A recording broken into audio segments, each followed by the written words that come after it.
Desta feita, 1 Coríntios 3, 9. 1 Coríntios, capítulo 3, versículo 9. Diz assim a palavra do Senhor: porque de Deus somos cooperadores, lavoura de Deus e edifício de Deus sois vós. É sobre isso que eu gostaria de pregar nesta hora. Cooperadores de Deus, porque de Deus somos cooperadores. Senhor, continues falando conosco nessa segunda metade, nessa segunda parte do culto.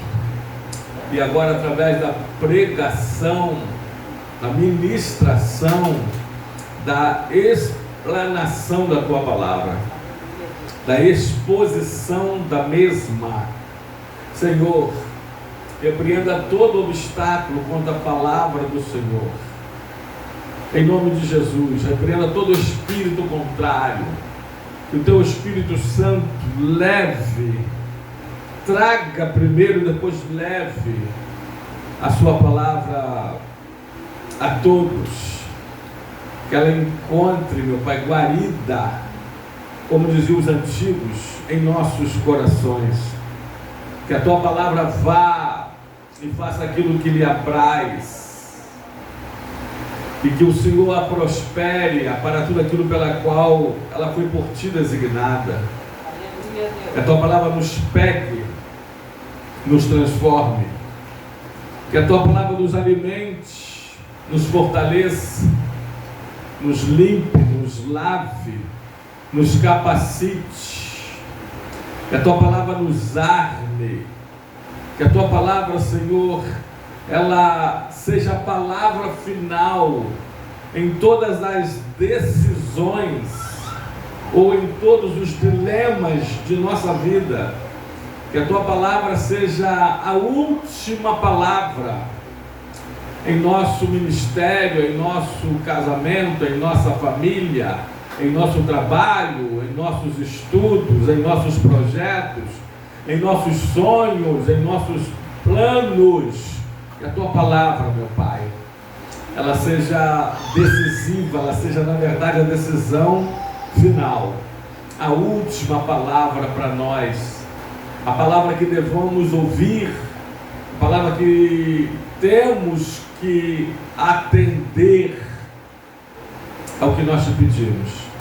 Fale conosco, que ela nos pegue, que ela nos acerte. Em nome de Jesus, muito obrigado, amém. Em nome de Jesus, amém e amém. Pode tomar seu assento, em nome de Jesus Cristo. Então, amados, hoje nós estaremos falando sobre como ser cooperadores de Deus, como cooperar com o Senhor. Eu disse que essa palavra, cooperadores de Deus, me encanta, porque como eu posso colaborar com Deus em alguma coisa?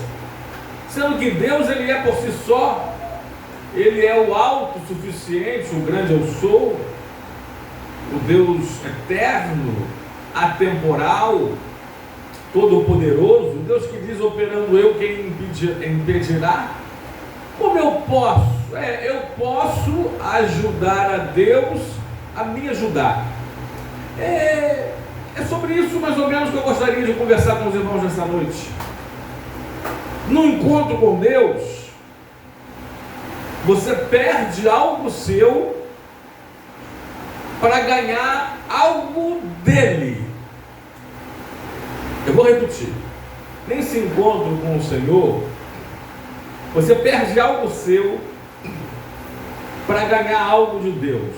Aliás, irmão, lembrei de um texto agora, dentre tantos outros, Gênesis 12:1, Natan. Deus diz assim para Abraão: Abraão, sai da tua terra e da tua parentela e da casa do teu pai, e vai para a terra que eu te mostrarei, que eu te darei por herança, por possessão.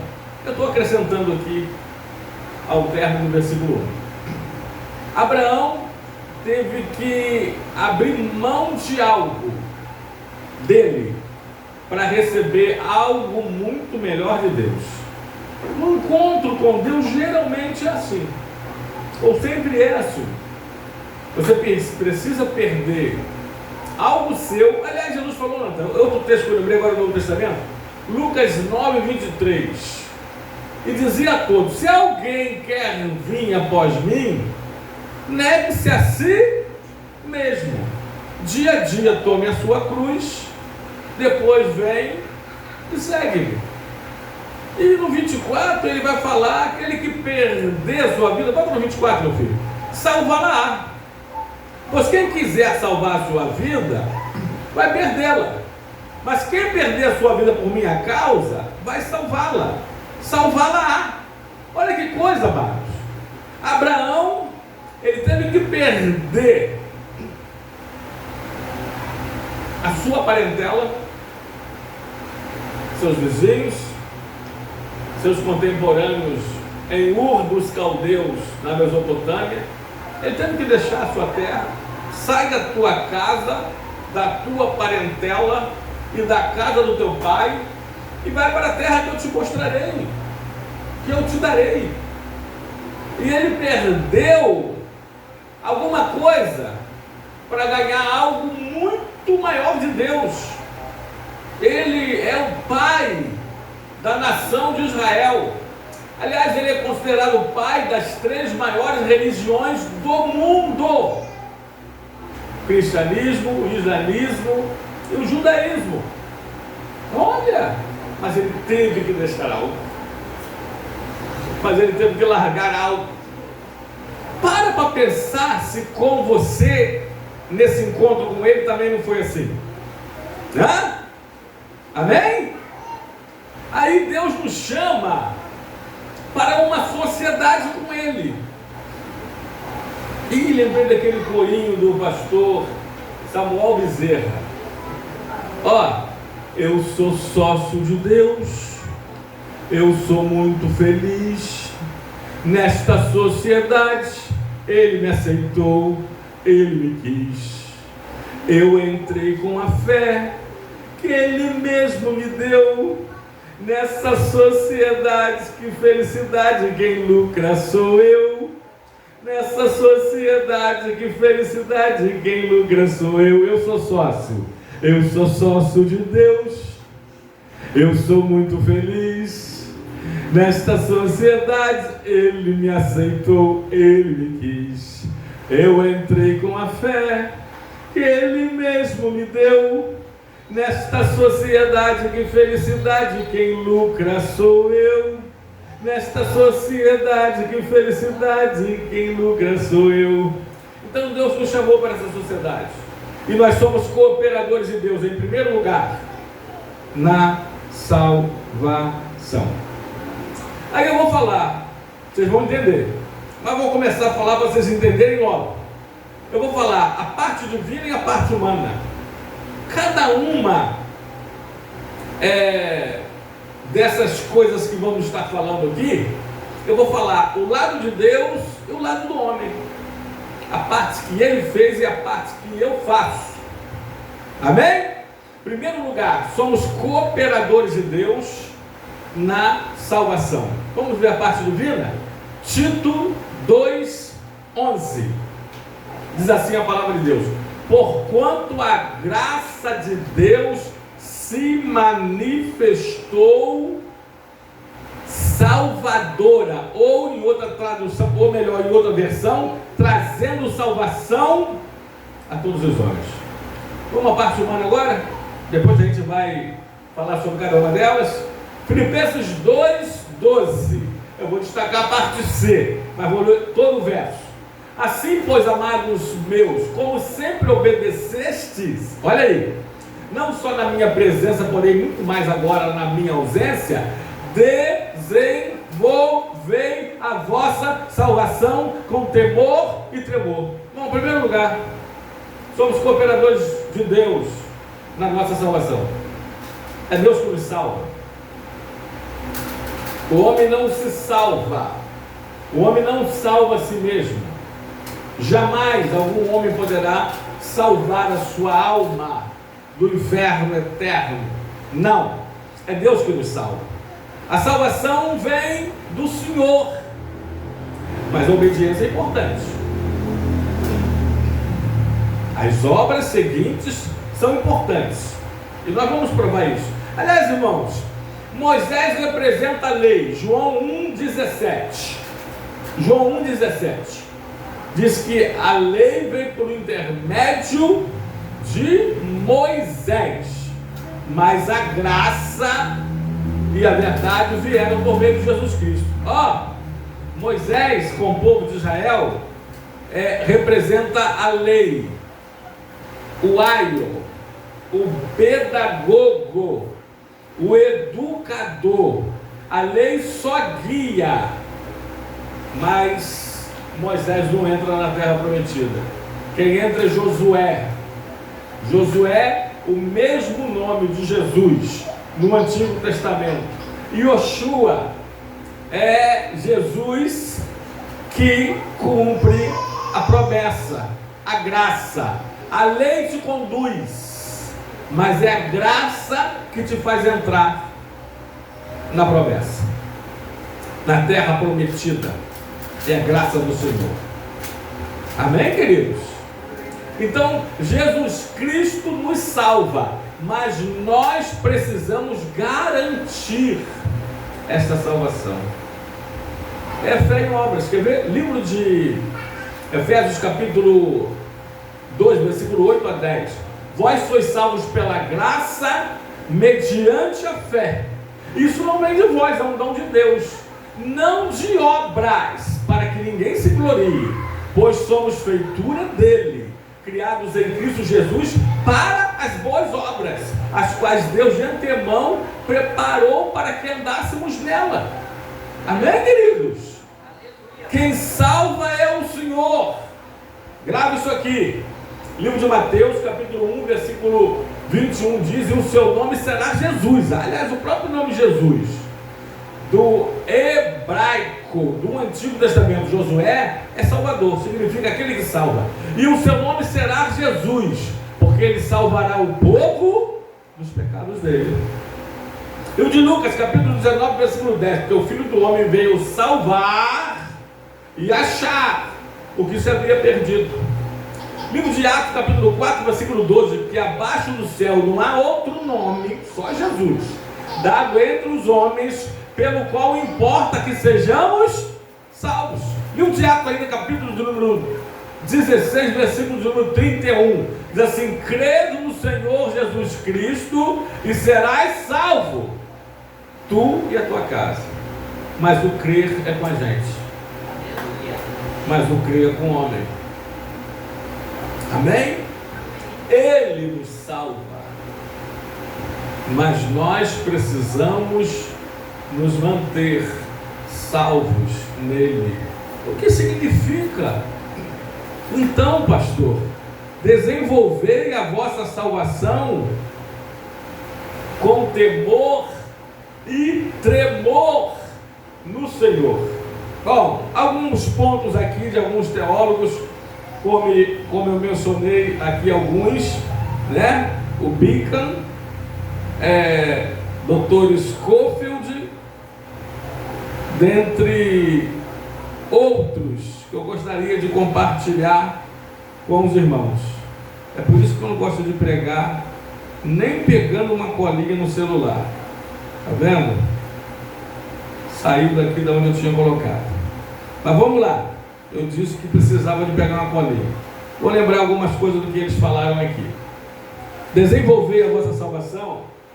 Bota lá Filipenses 2:12. Paulo diz no mesmo verso, na parte A, sobre obedecer. Paulo está escrevendo alguns dos mandamentos para que eles pudessem estar obedecendo, garantindo assim a sua salvação, garantindo assim, mantendo assim a salvação deles. É a nossa parte que devemos fazer na salvação. Nunca sair da presença do Senhor. Obedecer o Senhor como nosso Senhor e como nosso Salvador. É justamente isso. Como desenvolver a nossa salvação. Primeiro, por que desenvolvê-la? Porque foi Deus que ordenou. Deus está mandando Paulo dizer: manda eles obedecerem meus mandamentos e desenvolver a vossa salvação. Devemos desenvolver a nossa salvação porque é um dever nosso, porque é do nosso próprio interesse pessoal. Ninguém tem mais interesse na nossa salvação do que nós mesmos.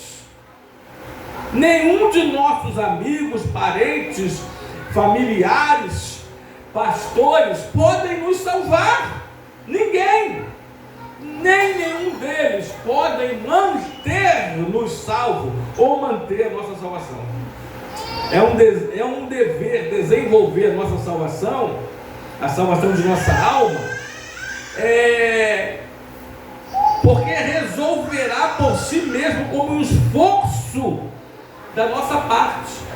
Assim como se estivéssemos morrendo afogado ou dentro de um incêndio, a gente não se esforça para nos salvar.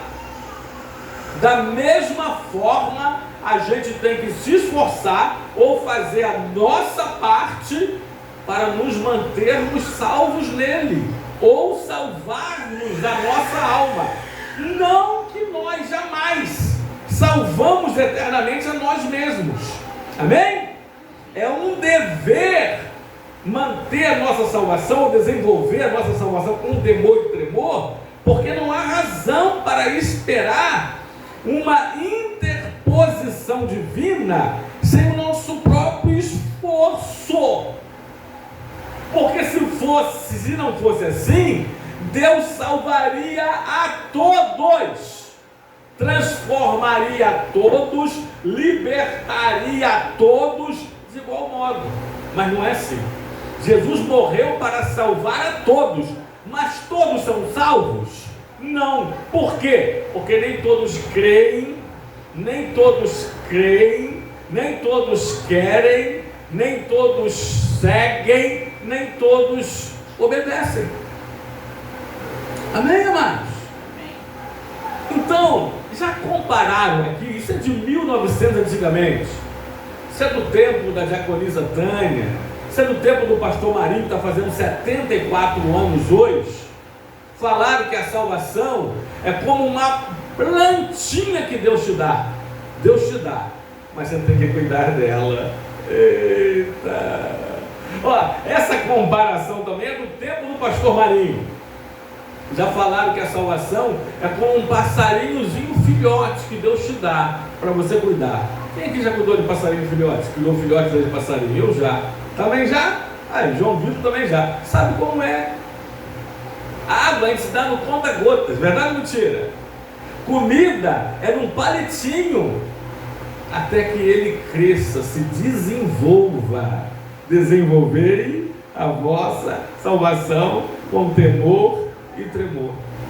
Muito bem, é Deus que me salva, mas é eu cooperando com Ele que me mantém salvo. Porque a partir do momento que eu disser, não quero mais o Senhor Jesus como meu Salvador, eu saio e perco esta tão grande salvação.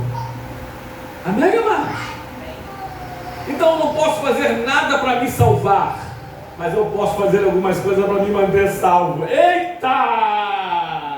Deu para pegar? Que nem alguns dizem aí, pegou a senha? Pegou a visão? Eu não posso fazer nada para me salvar. mas eu posso fazer algumas coisas para me manter nessa tão grande salvação. Estando nele, estando em Cristo, jamais saindo dele, eu mantenho a minha tão grande salvação que ele me deu. Amém? Então eu coopero com Deus e a cada dia, há 41 anos, vou fazer 42, estou cooperando com Deus na minha salvação. E você também que aqui está. Estamos aqui agora ouvindo a sua palavra, em oração e adoração, estamos cooperando, desenvolvendo a nossa salvação.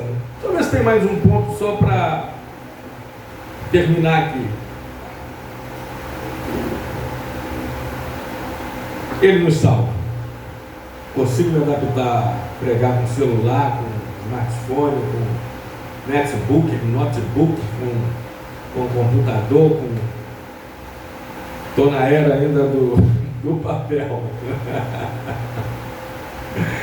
Segundo lugar, Natan, bota em Romanos 1,16 para a gente fechar. Em segundo lugar, somos cooperadores com Deus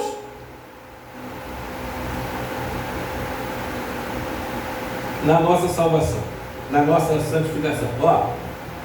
Pois não me envergonho do Evangelho, que é o poder de Deus para a salvação de todo aquele que crê. Não é para a salvação de todo aquele que não crê. Mas não é para a salvação? É para a salvação. Mas somente para os que creem.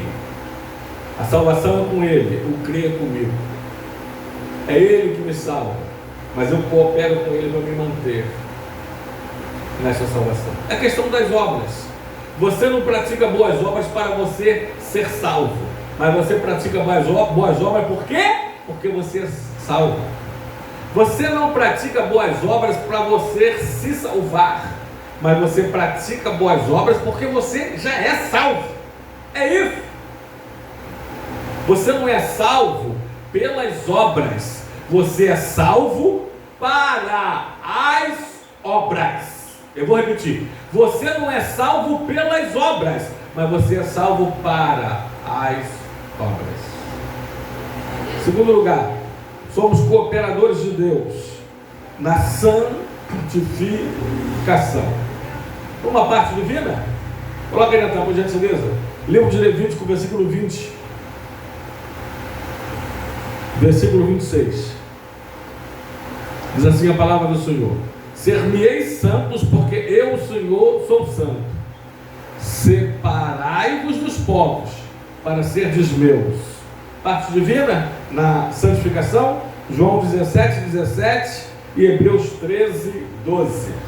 Diz assim: santifica-os, ó Pai. É Jesus fazendo a oração sacerdotal, a oração intercessória de João 17. Aí Jesus ora assim: Pai, santifica-os na verdade.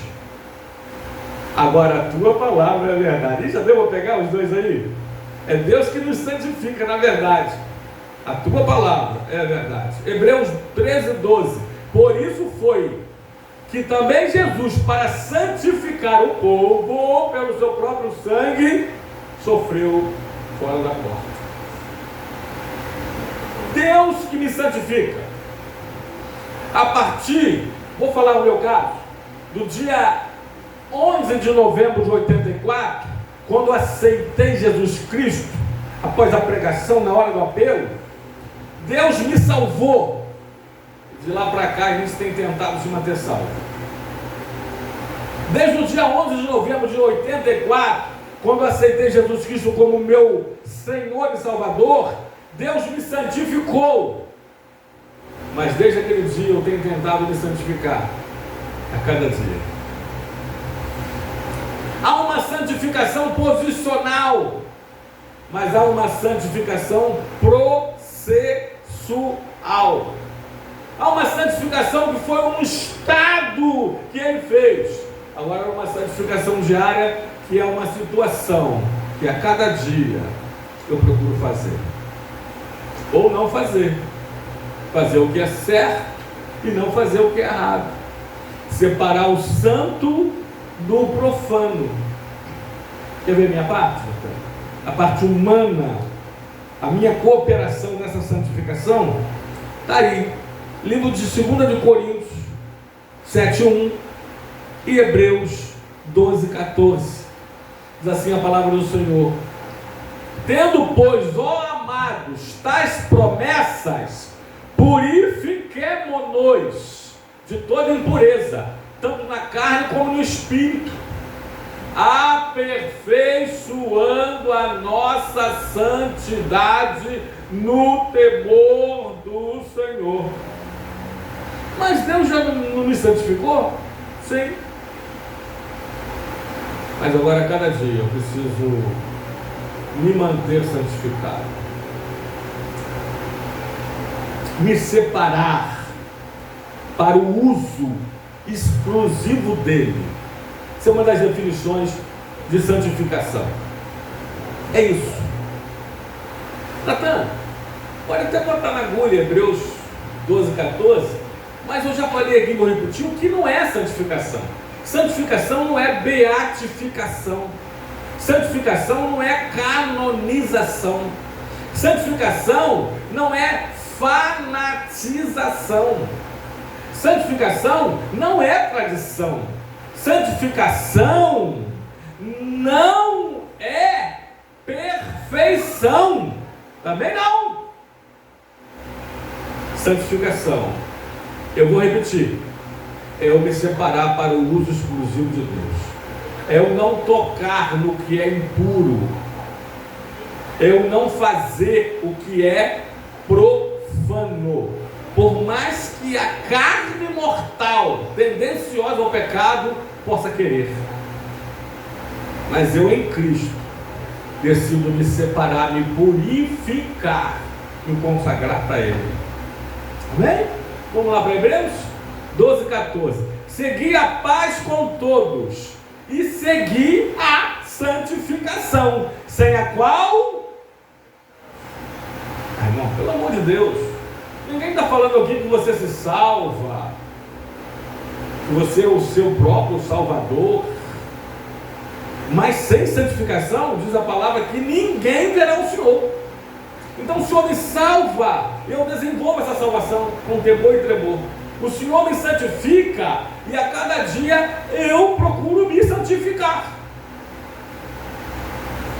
Então peraí, então o Senhor me salvou em um dia, no outro dia eu estou lá fazendo a fezinha no jogo do bicho, porque afinal de contas quem não arrisca não petisca, quem não joga não ganha. Bom, peraí, o Senhor me santificou, mas daqui a pouco eu vou lá para casa das primas. Agora estão falando tal de Job. É isso? Que negócio é esse? Que salvação é esta? Que santificação é essa? Essas soterologia, doutrina da santificação, da salvação, com as suas 21 subdoutrinas, o mega tema salvação contém os seus 21 subtemas.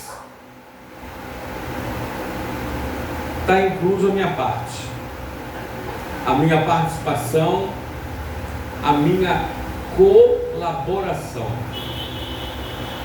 A salvação, amados, ela é demonstrada.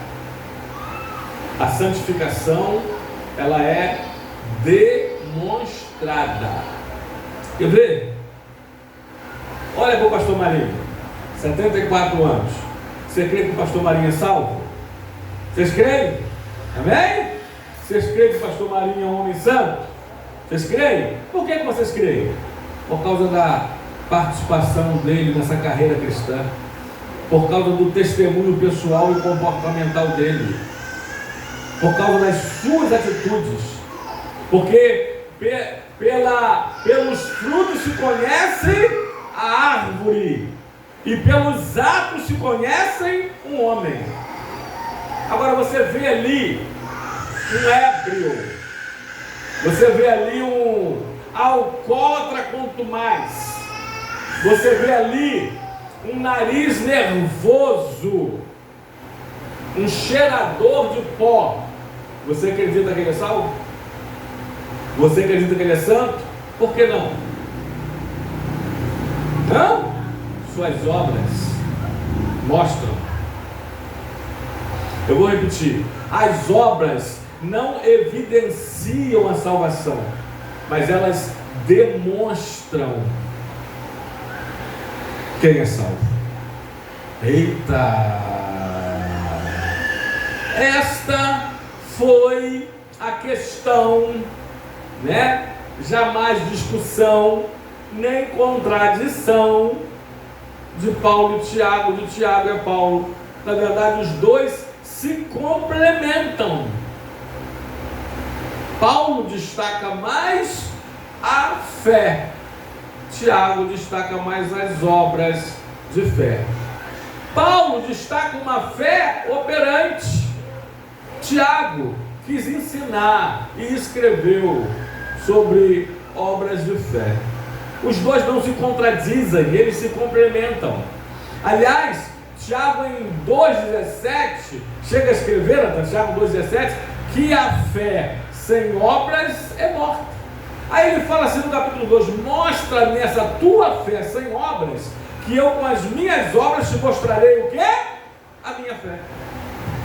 Amém? Então Deus me santificou posicionalmente com o sangue de Cristo no dia 11 de novembro de 84, repito, mas até hoje eu estou tentando me santificar, vivendo uma vida santa, tentando viver uma vida sem pecados, quase impecável, porque impecável mesmo só a maré mansa. Você conhece? Impecável maré mansa? Ninguém aqui é impecável. Ninguém aqui é perfeito. Nós até coloca Filipenses 3, 12 e depois o 15. Filipenses 3, 12 e o 15, não faz memória. Não que eu já tenha recebido ou que eu tenha obtido a perfeição. Não. Mas uma coisa eu faço. Prossigo para conquistar aquilo para o que também fui conquistado por Cristo. Só o próximo, o 13 na verdade. Quanto a mim, não julgo haver alcançado, mas esquecendo-me das coisas que para trás ficam, avanço as coisas que diante de mim estão. Não obtive a perfeição, mas eu estou buscando até o dia que alcançarei no céu. Ou seja, eu não sou perfeito, eu estou me aperfeiçoando. Eu estou tentando ser melhor hoje do que eu fui ontem, e amanhã eu vou tentar ser melhor do que eu estou sendo hoje. Eita! Amém? Não preciso eu aqui falar como que eu me santifico ou não, porque nós sabemos. Me santifico me separando para Deus, não agradando o diabo, não praticando as obras da carne. Gálatas, passando rapidinho, não vou ler letra. Gálatas capítulo 5, bota do 18, 17, 18 adiante, né? Como que eu me santifico? Vamos ler então rapidinho, bota do 19, perdão. Mas, ora, as obras da carne são conhecidas e são o quê? Ora, como eu me santifico?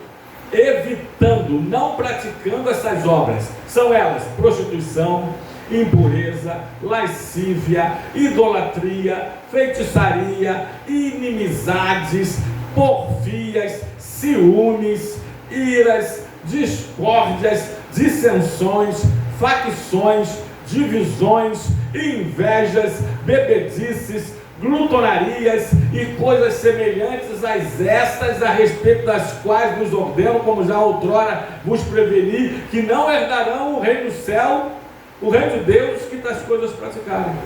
Agora, então pastor, eu evito as obras da carne para eu me santificar, e eu pratico as obras do Espírito. O fruto do Espírito, bota agora Gálatas 22 e 23. Mas o fruto do Espírito então como que eu me santifico? Amor, alegria, paz, longanimidade, ânimo longo, benignidade, paciência, bondade, generosidade, fé ou fidelidade, 23, meu filho, mansidão,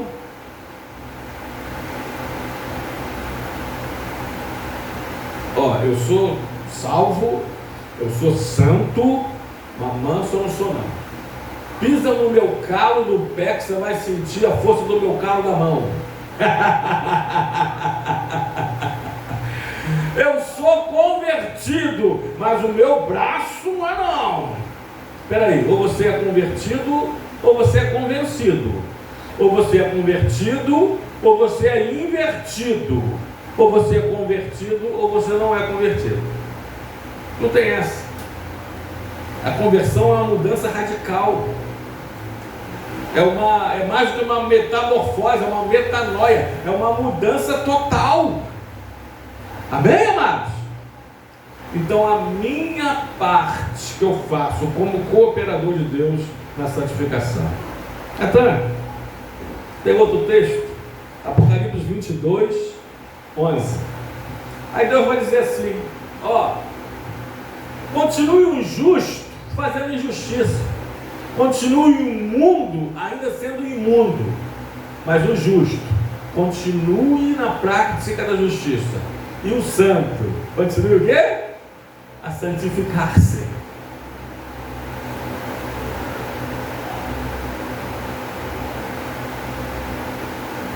Aqui na Tribobó tinha uma fábrica de papel. Não sei se tem ainda na entrada de Piíba uma fábrica de papelão. Bom, um amigo trabalhou na fábrica de papel quando eu morava em Nova Grécia, Tribobó. Ele dizia que os papéis reciclados entravam amassados, sujos, imundos, mal cheirosos, passavam por algumas máquinas, não sei se 2 ou 3, saiu no final um papel limpinho, branquinho, límpido, cheirosinho. Não tem aquele cheiro de novo? Gostoso, né? Carro novo, né? Saía assim. Aí, eu creio que a nossa vida, mal comparando, é mais ou menos assim. A gente aceita Jesus todo sujo. Eu, por exemplo, meu Deus do céu, imundo. Pior do que aqueles papéis. Era aquele papel, né? Sem falar, quem fala isso é o outro pregador humorista. Bom, enfim, podre, sujo, mal cheiroso, fedorento, rabiscado. Aí aceitei Jesus, saiu um papel limpinho do outro lado. Mas a partir daí eu posso ou reescrever a minha história com ele, ou rabiscar, fazer garranchão, escrever palavrão, amassar, sujar. Essa é a questão. Eita! Pastor, mas a pessoa aceitou Jesus, está falando palavrão, está fumando, está bebendo, está se prostituindo. O Senhor não a santificou? Ela não tem se mantido salva, ela não tem se purificado, ela não tem continuando a santificar-se, ela não está fazendo nada disso. É a nossa parte. Terceiro lugar, justificação. Vamos para a parte divina? Vocês estão entendendo a mensagem, né? Sou cooperador dele, então eu coopero com o que ele fez primeiro em mim e vou continuar como cooperador de Deus. Meu Deus, só ter esse privilégio. Eu disse que essa palavra me encanta. Deus poder ser cooperador de Deus e ainda ajudar Deus a me ajudar a mim mesmo, que é melhor do que isso? Justificação é o ato de Deus nos tratar como justo, de Deus levar as nossas injustiças. Aliás, vamos ler o texto, e se não tiver alguns aqui, se Deus me lembrar de outros, eu compartilho com vocês. Diz assim, Romanos 5:1, Natan, depois Romanos 3:24 e depois Atos 13:39. É a parte divina na justificação. Diz assim: justificados, pois, mediante a fé, temos paz com Deus em Cristo Jesus. Romanos 3:24. sendo justificados gratuitamente por sua graça, mediante a redenção que há em Cristo Jesus. Pegou outro, Atos 13:39? E por meio dele, todo aquele que é justificado de todas as coisas das quais vós não pudestes ser justificados pela lei de Moisés. Agora eu lembrei de um texto, preciso falar, se não posso esquecer. 2 Coríntios 5:21. Diz assim a palavra do Senhor: aquele que não cometeu pecado. Quem foi o único que não cometeu pecado? Você? Pastor Marinho? Por mais santo que seja, seja glória, né? O único que nunca cometeu pecado, Jesus Cristo. Aquele que não cometeu pecado, ele o fez pecado. Já viu um grande pecador, pregador, fala assim, e ele se fez pecador por nós. Não, Jesus não se fez pecador, ele se fez pecado, porque todo o nosso pecado foi para ele na cruz do Calvário. Então aquele que não cometeu pecado, ele o fez pecado por nós, para que nele fôssemos feitos justiça de Deus. Ele tomou o nosso pecado e nos deu a justiça de Deus. Isso é justificação. Ele pagou nossa pena e ele agora nos trata como justos, como se justos nos fôssemos. Agora vamos lá, a nossa parte. Eita, Natan, livro de Gênesis, capítulo 6, versículo 9, diz assim a palavra do Senhor. Dentre outros tantos textos, já estou começando a correr para tentar terminar a mensagem hoje. Eis a história de Noé. Noé era homem o quê?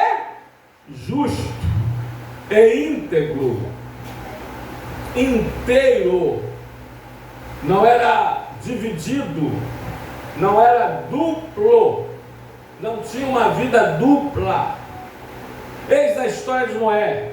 Noé era homem justo entre os seus contemporâneos. Noé fazia o que, amados? Noé andava com Deus. É isso aí. Então Deus me justificou e eu vou cometer injustiças? Jamais. Certo é certo e errado é errado. Um casal de crentes, há pouco tempo atrás, como é que eu vou falar isso? Falando, né? Mas tem que ter cuidado com as palavras. Eu não tenho tanto cuidado com as palavras como o pastor Marinho, né? Mas eu procuro ter também. Eu falo muito mais do que ele. O pastor Marinho é de poucas palavras, não que eu seja de muitas. Mas um casal de crentes aconselhou a mim e a Tânia para fazermos uma coisa lucrativa. A gente ia lucrar, ia pegar um bom dinheiro, mas de uma forma errada. Não, mas já morreu. É pegar o cartão, faz um maior empréstimo, e vocês vão pegar todo esse dinheiro, e o que vai acontecer? Morto, não tem dívida, não paga dívida. E se mandarem cobrar, manda cobrar lá no cemitério onde ele está. Deu para entender mais ou menos? Sem eu querer falar, mas tentando. Deu para entender, não deu? Você vai ganhar um dinheiro, se bobear eles mesmo lá, de lá, do banco, do INSS, ou sei lá da onde, eles vão pegar. Interessa.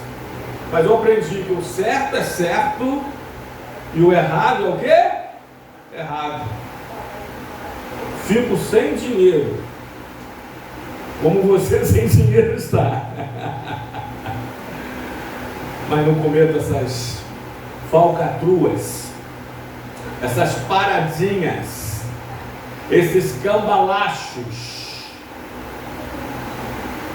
esses caixas doidos. Certo é certo. Aliás, e amados irmãos, lembrei a história de um homem que estava tentando fazer algo parecido, tirar um grande dinheiro de uma pessoa morta, tentar provar que ela estava viva, E ele hoje está acabado, morando numa cabeça de morro de favor,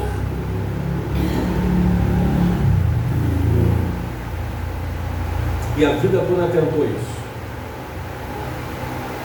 Eu fico admirado como tem pessoas que ainda se dizem cristãs, pastores, e se envolvem em falcatruas. Deus me justificou, amados, para eu tentar ser justo. Deus te justificou para você ser justo, para você não cometer injustiças, para você separar certo é certo, errado é errado. Cuidado com dinheiro fácil, porque geralmente o dinheiro fácil é errado, é paradinha, é cambalacho, é caixa 2, não é oficial, é lavagem. Cuidado. Se Deus me justificou e Ele me trata como justo, nada mais do que eu procurar ser justo em toda a minha maneira de ser, em toda a minha maneira de viver. Irmãos, congregação do Rio do Ouro, Morro da Caixa d'Água, no Engenho do Roçado, Rio do Ouro, não sei se vocês lembram, comunidade, não tinha luz, tinha relógio, tinha conta de luz mensal. Eu falei assim, peraí, mas uma igreja não pode dar no gato? Pode? Uma igreja não pode dar no gato. Liguei muito, eu nem sei se era Enel, acho que era Sérgio, antes da Enel, se não me falha a memória, ou já era Enel recente, não lembro. Ampla! Olha, eu ouvi muita música. Eu falei assim, poxa, eu estou ligando para falar com a atendente. Se eu quisesse ouvir música, eu ligava o rádio, né? E tentei muito, pedi um relógio para lá, um poste, um padrão. Sabe o que eles me falaram? Não adianta, lá é comunidade e a gente não entra para instalar um relógio. Eu sei que tem casos e casos. Tem pessoas aqui que moram em comunidade e não pagam água, não pagam luz, né? Verdade ou mentira? Mas peraí, mas eu tenho que pagar gato net? Eu tenho que pagar por outros serviços que eu sei que não é legal, que não é justo, que não é justificável, que não é justificado. Amados, aprende uma coisa: certo é certo e errado é errado. Eu prefiro não ter, eu prefiro perder, mas procurar sempre fazer o que é justo. Tem um versículo na Escritura que ele se repete por algumas vezes, que Deus odeia balança enganosa. Você já deve ter lido, se você leu pelo menos o Antigo Testamento todo, né? Pega qualquer produto nosso de 1 quilo e vê se ele tem 1 quilo. Ele não tem 1 quilo. Ele sempre vai ter mais do que 1 quilo. Pode comprar. Acabou aqui, pega alguma coisa, aproveita, traz a balança e a gente pesa para você. Ou quando você comprar amanhã ou depois, né, a gente faz questão de pesar na sua frente. Lembrei de uma história. Um homem, em uma cidade rural, era um lenhador. Ontem, Natânia, sabe quem é Natânia? É quando eu quero falar com os dois rápido, eu junto Natan com Tânia. Natânia me chamaram para ver um filme. nós vimos o pior filme de toda a nossa história de vida. Sonho de Trem. Estou dando um nome para você não ver. O filme não tem pé, não tem cabeça, não tem começo, não tem meio, não tem final. Perdemos quase 2 horas da nossa vida para ver o pior filme de todos. Tá? Lembrei porque o cara era um lenhador. Aí, numa cidade rural, muito pobrezinha, era fogão a lenha. Todo mundo fogão a lenha. Mas tinha um cara que era um lenhador que vendia lenha de 1 metro. Ele vendia feixes de lenha de 1 metro para todos. Era o gás da população. É igual você estar em um lugar que só tem aquele depósito de gás. Você só compra lá. Deu para entender? Né? E ele monopolizou o serviço. Qual é a outra palavra que se dá, o Diácono Rômulo, demais irmãos? Ele fez seu próprio cartel. Era outra palavra que eu estava procurando achar. Mas enfim, ele ficou rico como lenhador. Tá? Ele vendia fecho, tinha os entregadores, ele entregava fecho com 1 metro. Vinha 10 lenhas com 1 metro, um amarrado. O pessoal media, não tinha 1 metro, tinha 90 centímetros. Todas elas, 90 centímetros. Aí começou o burburinho, né? Todo mundo, rapaz, você já mediu? Eu medi. Eu não medi, eu não tenho 1 metro, não tenho.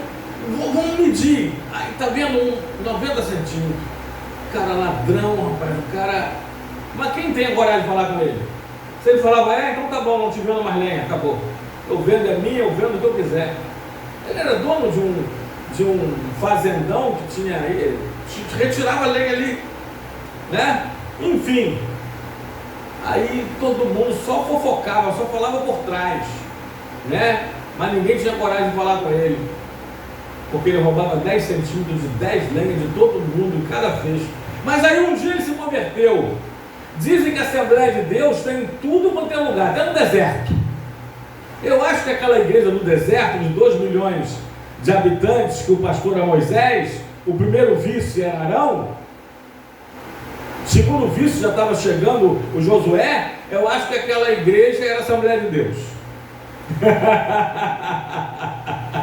Diz que é igual Coca-Cola, em todo lugar você acha, né? Aí lá tinha uma igrejinha chamada qual? Assembleia de Deus. Ele se converteu. Quando ele se converteu, aceitou Jesus, ficou todo mundo. Aí que aumentou a fofocada, o burburinho. E agora eu quero ver. A gente vai ver se ele converteu mesmo, vai ser agora. Se ele continuar com lenha de 90 centímetros, dizendo que é 1 metro, ele não se converteu nada, ele é um crente safado. Ou muitos são. Sabe o que aconteceu? A partir daí, continuaram comprando lenha, mas ele só tinha lenha.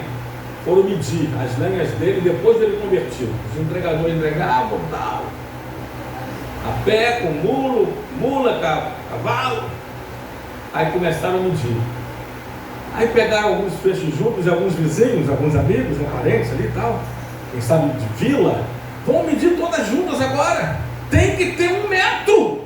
Se não tiver 1 metro, essa conversão é mentirosa. Não tinha 1 metro. Sabe qual era a medida? Agora, fala comigo. Alguém chuta? 1,10 metro. 2 metros não, 2 metros eu não precisa nem medir. 1,10 metro. Isso é conversão. Isso é consertar até seus erros antigos. Não tinha 90 centímetros mais.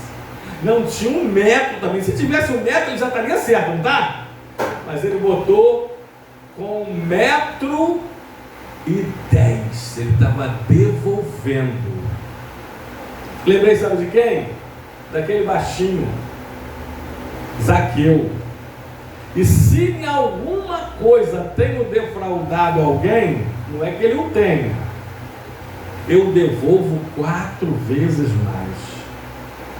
Jesus falou assim, olhou para todos, e hoje houve salvação nesta casa, porque também este é filho de Abraão. Salvação é aquele que bebia não bebe mais, aquele que fumava não fuma mais, aquele que se prostituía não se prostitui mais, aquele que roubava não rouba mais, aquele que xingava não xinga mais, aquele que fofocava. E eu falei fofocava?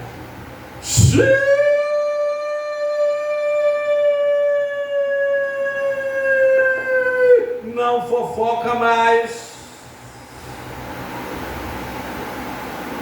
Reveja seu conselho. Eu não vou conseguir terminar. Teria mais. Eu vou ter que continuar a parte 2. Cooperadores de Deus, parte 2. Tem a libertação. Aliás, pastor Carlos Henrique, foi essa palavra libertação de manhã processual. Eu falei que a teologia ensina que a libertação ela é posicional, ela é processual, que me fez lembrar dessa mensagem, procurar no meu sermonário e pregar para vocês aqui essa noite. E a gente vai continuar, se Deus quiser. Cooperadores de Deus, parte 2. Vamos falar sobre a libertação divina, a libertação humana, vamos falar sobre vivificação e outros, em nome de Jesus Cristo. Que Deus nos abençoe com essa palavra, que essa palavra possa ter mexido com você, que essa palavra possa ter te pego, te transformado, te incomodado, em nome de Jesus Cristo, amém e amém.